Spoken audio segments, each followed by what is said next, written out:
So, let me paint you a picture.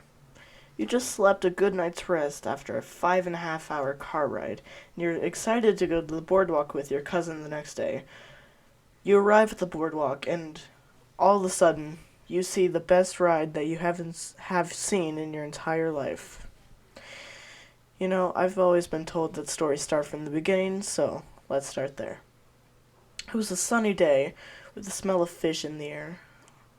Our beach house was on top of the beach, of course, and there we took our car, and the car had a distinct smell of leather. It was a very new car. We arrive at the boardwalk after about half an hour of a drive, and I see a large drive. The ride resembles a flaming ball with words in full bright, ball of fire. The text looks of that of a 6-year-old's handwriting, but nonetheless you could read it.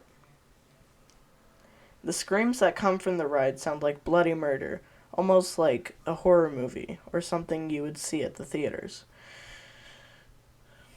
As I watch people walk off the ride, some people bolt towards the bathrooms, almost green.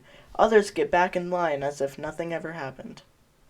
At this time I was about 8 or 9, and I was a little too short for the ride. So I got on my tippy toes when the employee working at the ride wasn't looking, and it was about half an inch or so. I was short like half an inch, and they just happened to not notice, and they just didn't notice, and they're like, okay, you're good to go.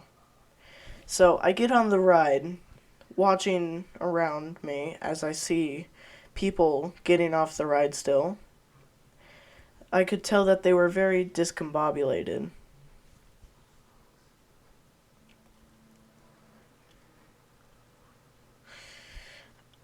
And the employee working, there was multiple, but it was just this one particular employee was like, okay, fasten your seatbelts.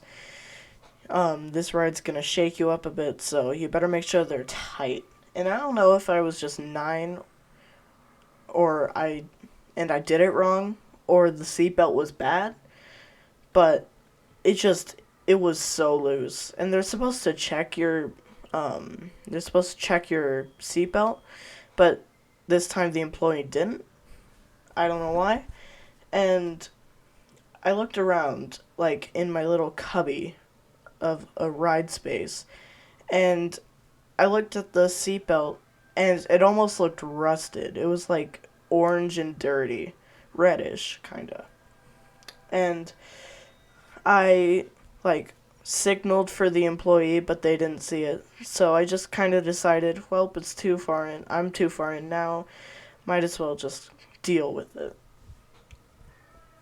The ride begun, and as I started circling and going up higher and higher with each wave, it just kept on going higher and higher and higher until we finally reached a peak, and then it just swung us. It felt like I was in a tire swing, but I was an ant.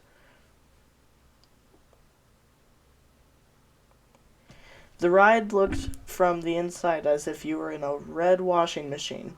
All the while, I could feel my loose seatbelt begin to get way looser. I closed my eyes, and when I opened my eyes, again, new people are boarding the ride. I quickly slide out of my now off seatbelt and sprint for the exit. Once I get off, I proceed to rethink my life choices and decide to never go on there again. The moral of the story is, if you see a ride that is titled Fireball in 6-year-old handwriting, it's probably not the most funded ride. Anyways, thank you for listening to me. This is just my humble attempt at doing a school project, but instead posting it on YouTube. Remember to like, subscribe, and obey. Bye!